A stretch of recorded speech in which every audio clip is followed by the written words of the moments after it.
함께 기도하겠습니다. 주님 감사합니다. 오늘도 새날을 주님 말씀 붙들고 시작하길 원합니다. 우리의 삶 속에 함께 하시는 주께서 우리의 삶에 말씀하시고 오늘 또 열왕기의 말씀을 통하여 붙들어야 될 진리를 우리 가슴에 새기고 주님 믿음으로 심고 의로 거두는 열매 맺는 성령의 사람들 다 되게 도와주옵소서. 예수님의 이름으로 기도드립니다. 아멘. 우리 찬송가 516장 찬양하시겠습니다.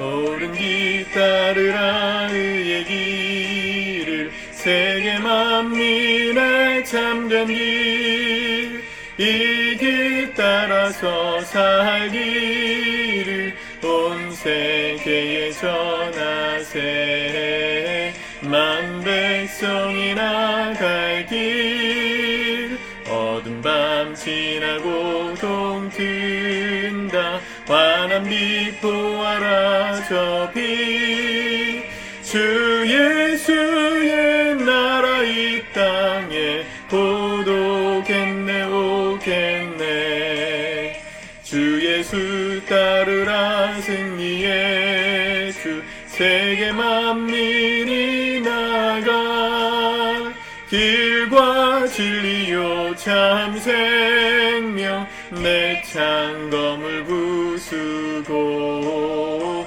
다 따르라 화평왕 어두운 밤 지나고 동튼다 환한 빛 보아라 저 빛 주 예수의 나라 이 땅에 고독했네 오겠네 놀라운 이 소식 알리어라 세계 만민을 구하려 내 주 예수를 보내신 참 사랑의 하나님 만 백성이 따를 길 어두운 밤 지나고 동튼다 환한 빛 보아라 저 빛 주 예수의 나라 이 땅에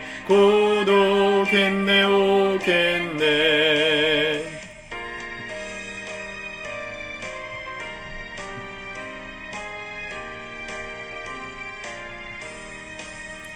고난 길 헤치고 찾아온 길 많은 백성을 구한 길 모두 나와서 믿으면 온 세상이 마침내 이 진리에 살겠네 어두운 밤 지나고 동튼다 환한 빛 보아라 저 빛 주 예수의 나라 이 땅에 고독했네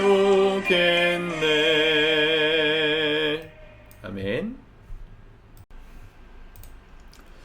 오늘은 열왕기상 2장의 말씀을 같이 묵상하도록 하겠습니다.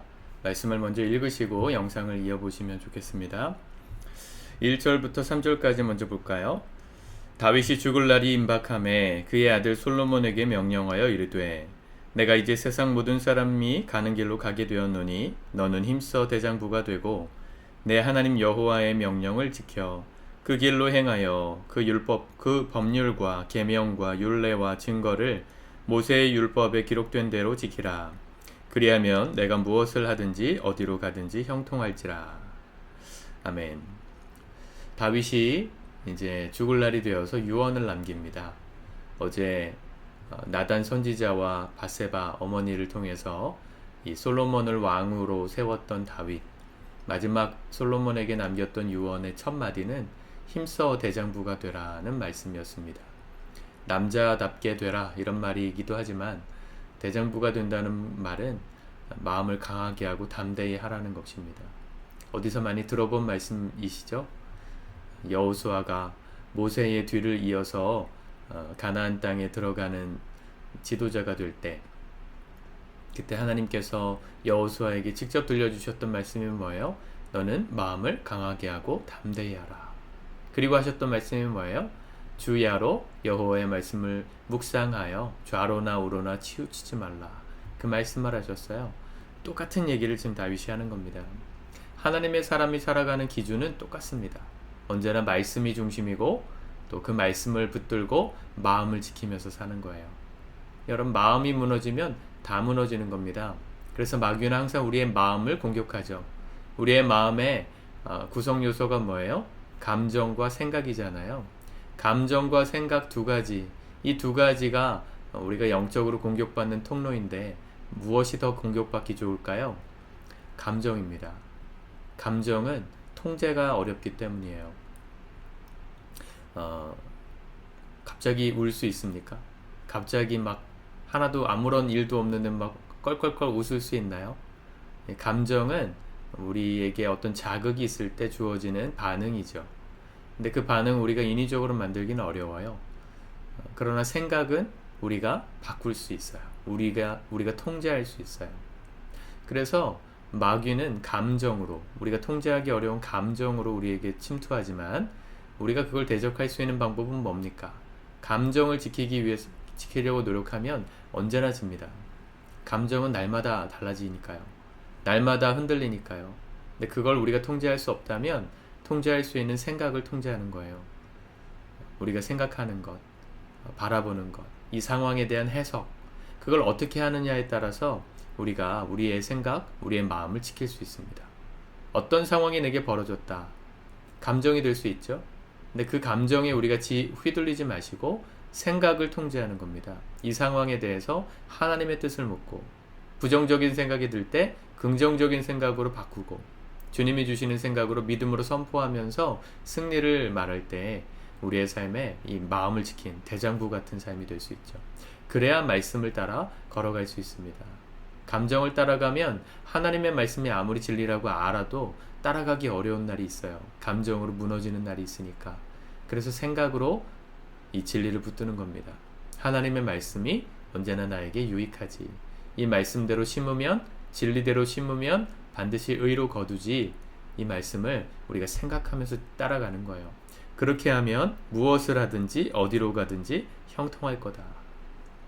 솔로몬의 인생이 초반기에는 이 말씀을 잘 따라가서 정말 형통하고 순탄했습니다. 그리고 나서 이어지는 유언의 또 다른 말은 뭐예요? 이 남겨진 자들에 대한 판결, 처단, 또 정리죠. 여기 보면 어제 우리가 그 아도니아, 다윗의 넷째 아들이었던 아도니아가 왕으로 이렇게 올라가겠다고 할 때 그 옆에서 도왔던 다윗의 충신들 요압과 아비아달, 이 두 사람의 이야기를 어제 보았지 않습니까?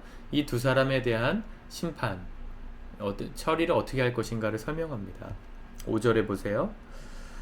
스루야의 아들 요압이 내게 행한 일, 곧 이스라엘 군대의 두 사령관 넬의 아들 아브넬과 예델의 아들 아마사에게 행한 일을 내가 알거니와.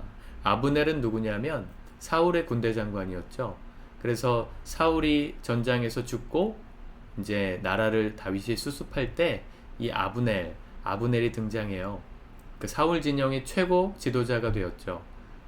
기억하시죠? 사무엘 하 말씀 초반기에 보면 나오잖아요. 근데 그를 요압이 찔러 죽입니다. 암수를 걸어가지고 하지 말아야 될 일을 요압이 했어요. 그 일을 공평무사하게 다윗이 처리하죠.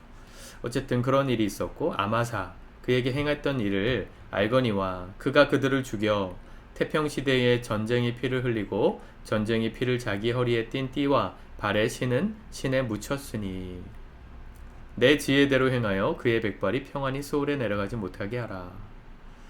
자, 요압 장군 어떻게 됩니까? 피를 흘렸으니 그의 머리도 스올에 내려가게 하라. 지옥에 가게 하라. 처단하라는 얘기죠. 또 7절에 보면 그가 7절에 보면 누가 나와요? 길르앗 바르실레의 아들들에게 은총을 베풀어 그들이 내 상에서 먹는 자 중에 참여하게 하라. 내가 내 형 압살롬의 낯을 피하여 도망할 때에 그들이 나에게 나아왔느니라. 자, 여기 보면 바르실레의 아들들에겐 은총을 베풀어라. 왜요? 그들이 압살롬 아들이 반역해서 다윗이 쫓겨다닐 때 망명 생활을 할 때 그들을 환영해주고 다윗을 도와줬거든요. 그들에겐 은총을 베풀어줘라. 자, 요압이 피의 씨앗을 심었어요. 그래서 뭘 거두라는 겁니까? 피의 열매를 거두라는 것이고, 이 바르실레의 아들들은 은총의 씨앗을 심어서 그들에겐 은총의 열매를 거두게 하라. 우리 주일에 심는 대로 거둔다는 이 성경의 진리를 다뤘지 않습니까? 성령으로 심는 자는 성령으로부터 영생을 거둔다. 육체를 심는 자는 육체로부터 썩어질 것을 거둔다. 심는 대로 거두게 되는 장면을 보는 겁니다. 인생은 이런 겁니다. 성경의 진리는 어디 하나 예외가 없습니다. 아무리 인생 가운데 잘한 일도 있고 못한 일도 있어도 그 잘한 일 때문에 못한 일이 가리워지지 않고요. 못한 일 때문에 잘한 일이 가리워지는 것도 아닙니다. 우리가 심는 대로 그 열매를 먹어요. 많은 분들이 나는 왜 이렇게 기도를 안 해도 이제 좀 제대로 예수님 믿고 좀 하나님 뜻대로 살려고 하는데 왜 당장 내 삶에 변화가 없을까? 이유가 뭘까요? 그동안 하나님과 상관없이 심었던 씨앗에 열매가 남아있기 때문이에요. 그거 없다, 취소해준다, 주님 그렇게 말씀 안 하셨어요. 그 씨앗을 다 먹어야, 그 열매를 다 거두고 나야, 그래야 믿음으로 심었던 씨앗의 열매를 거두는 날이 오는 거예요. 시간이 필요하다는 얘기입니다. 농사의 비유라고 그랬잖아요. 여러분, 어제까지 내가 심었던 씨앗은 반드시 거둬야 돼요. 어제까지 악하게 살았다면 대가를 받아야 돼요. 안타깝지만 주님은 우리의 본죄, 원죄를 용서해 주셨지만, 그래서 우리가 구원받은 하나님의 백성이 되었지만, 우리가 살면서 짓는 자범죄, 고범죄, 이런 우리 안에 회개해야 될 죄들이 자꾸 쌓이죠. 그 열매는 먹어야 돼요. 어제 부부싸움을 열심히 했어요. 감정이 상하고 관계가 나빠졌는데 회개했다고 갑자기 좋아집니까? 그렇지 않아요. 싸움을 화해하고 서로 마음을 다독여주는 시간이 필요하고, 그 화해의 씨앗을 심어야 다시 그 화해의 열매를 거두는 거예요. 아멘이십니까? 여러분, 하나님 정확한 분이십니다. 요압이 피를 흘렸기에 그에게 피를 거두게 하시는 것이고, 또 바르실레의 아들들에겐 은총을 베풀었기에 그들을 축복해주라 그랬습니다. 또 8절에 시므이라는 사람이 나오는데, 압살롬에게 쫓겨다닐 때 다윗을 저주했어요. 이제 다윗은 너는 끝났다, 막 이렇게 조롱했는데 나중에 이 다윗이 복권되죠. 그때 시므이가 죄송합니다, 살려주십시오, 회개를 해요. 그래서 다윗이 인자하게 그를 품어주는 장면이 사무엘 하에 나오는데, 그도 어떻게 하라 그랬어요? 9절, 그를 무죄한 자로 여기지 말지어다. 너는 지혜 있는 사람이므로 그에게 행할 일을 알지니 그의 백발이 피 가운데 스올로 내려가게 하라. 네. 자, 그들에 대한 처단이 마지막 절까지 일어납니다. 아도니아를 죽이고요, 또 요압 장군을 처단하고요, 또 아비아다를 추방하고, 또 이 시므이를 처형하는 장면으로 이 열왕기상 2장 말씀은 끝납니다. 여러분, 오늘 어떤 삶의 씨앗을 심고 사시겠습니까? 성령으로 심으시길 축복합니다. 우리 육체를 따라 심는 사람이 되지 않도록. 왜요? 그걸 심는 게 문제가 아니라 거둘 날이 오기 때문입니다. 내가 육체를 따라 심으면 반드시 거두고 지나가야 해요. 대가를 치르고 가야 돼요. 굳이 그렇게 살 필요 없지 않겠어요? 오늘 우리가 마음을 지키고 생각을 지켜서 하나님의 뜻대로 말씀을 따라 바르게 행하기를 심고 살아갈 때 주님이 주시는 축복이 우리 삶 가운데 허락될 것입니다. 그걸 꾸준하게 심었던 사람들은요, 시간이 지나도 하나님의 은혜를 계속해서 누리게 돼요. 한번 심어 놓는 걸 꾸준히 하면 하나님의 축복이 흘러오기 시작할 때 계속해서 우리의 삶 가운데 하나님의 복이 임합니다. 저는 삶 속에서 그 은혜를 너무 많이 경험했어요. 여러분들에게도 다 간증할 수 없지만 여러분들에게도 그런 간증들이 있으시죠? 오늘도 그 믿음을 가지고 심는 대로 거두게 하시는, 성령을 따라 믿음으로 심는, 그래서 축복의 열매를 거두는 우리 사랑하는 성도님들의 삶이 되시기를 축복합니다. 기도합시다. 주님 감사합니다. 오늘도 이 말씀 우리가 붙듭니다.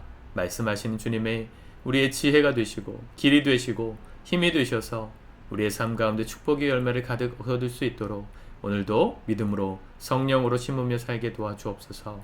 예수님의 이름으로 기도드립니다. 아멘.